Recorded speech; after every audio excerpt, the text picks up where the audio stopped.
Okay, let's have a look at the fretting process. So we've got our board, and let's have a look at the materials I'm going to be using. The frets are all here, the tangs are nicely done. I've got some rosewood dust in a jar and a little bit here that'll be mixed with Titebond. I've got two different hammers and some fret wire nippers, and here I've got a core which has a little magnet in a little thing I made for it, and that sits in a vise so that when my fret has been roughly hammered in, I can put this in here, tighten the vise and seat the fret using the pressure of the vise with the core behind the neck. So I like to glue my frets in, but I use Titebond, and the reason I use Titebond is that it's water soluble, heat will remove it.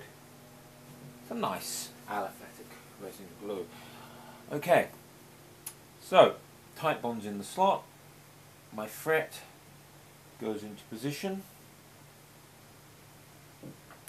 and I take my hammer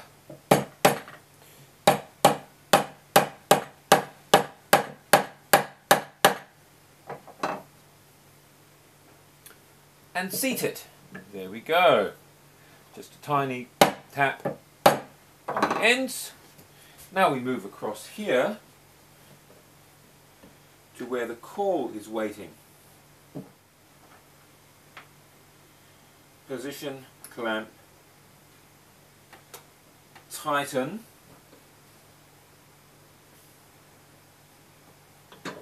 You should hear a very slight noise as the fret seats. Now, our fret is very well seated. There are absolutely no gaps. So, using the fret tang nippers, we nip off the ends. Well, not fret tang, sorry, fret nippers. I always get these names mixed up. We nip off the ends. Let's give it a quick check. Quick hammer. Perfect. Okay. And, as I mentioned before, we've got a little bit of Titebond here mixed in with some rosewood dust. We can mix them together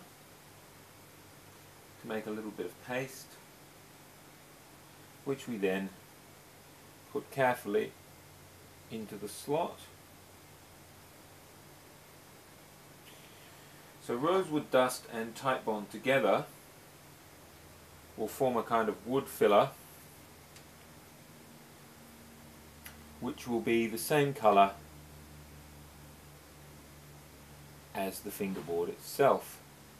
And then eventually, when this is all sanded flush, as I said, the fret tangs should disappear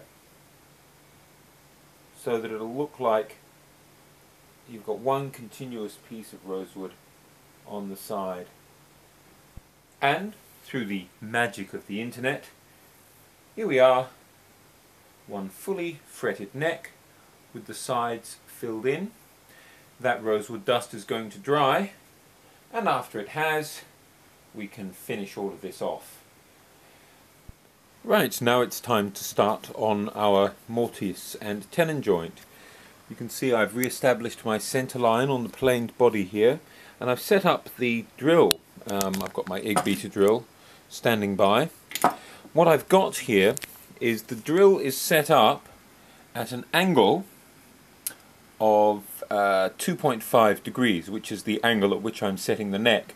So what I'm going to do is I'm going to drill a series of guide holes along here at 2.5 degrees, then I'll cut down the sides using a dovetail saw, and that will establish the basic angles of the tenon and mortise joint. And after that, I'll chisel out the waste and finish it with a router plane.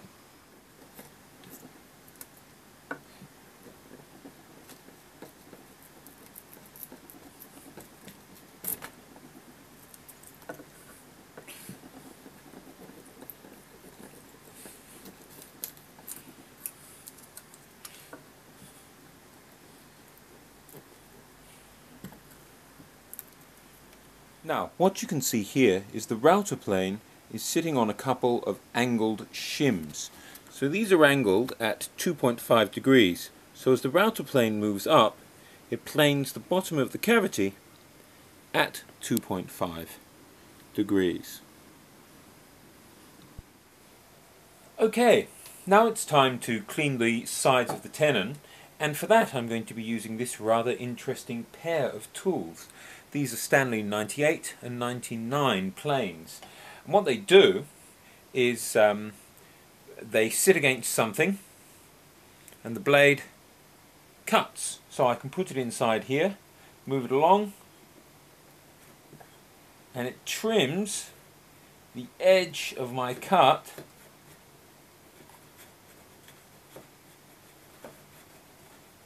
to perfect flatness. Now, you don't need these planes if you're going to be making guitars, but they're nice. They are, you know, I happen to have a pair. They were a gift from a very good friend, and they're just a beautiful little tool to use. And so whenever I have a joint like this, I actually make a point of getting these planes out and using it to do the final truing up. You can just do this with a chisel if you want. The place where I find these planes really come into their own is actually the truss rod channel. When you're doing the sides of your truss rod channel, these planes sit in that and move along beautifully. Anyway, now we can see here the fit of our tenon. So our tenon now fits exactly, and if we come here, where are we? We get a bridge. Sit that roughly where it's going to go. Make sure our neck is set at the correct angle. Run it along. And when we take into account the height added by the posts that it will rest on, we have a perfect bridge height. So our tenon is tight and our height is correct. And this is the famous look ma no hands shot, which shows that the tenon is a really good fit. Now I'm creating the lower part of the pickup cavity. What I do is really quite simple. All I'm doing is I'm actually marking the edges with a gouge and with chisels. So I find my edge, I press, and I create a line, and then I'll be chiseling this out.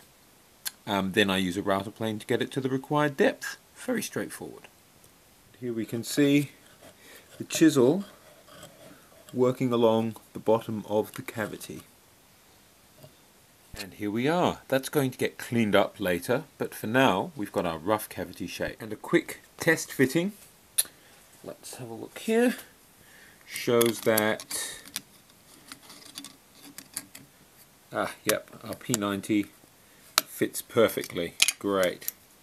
So let's put these leads down, set that all in the hole, and come on, in you go.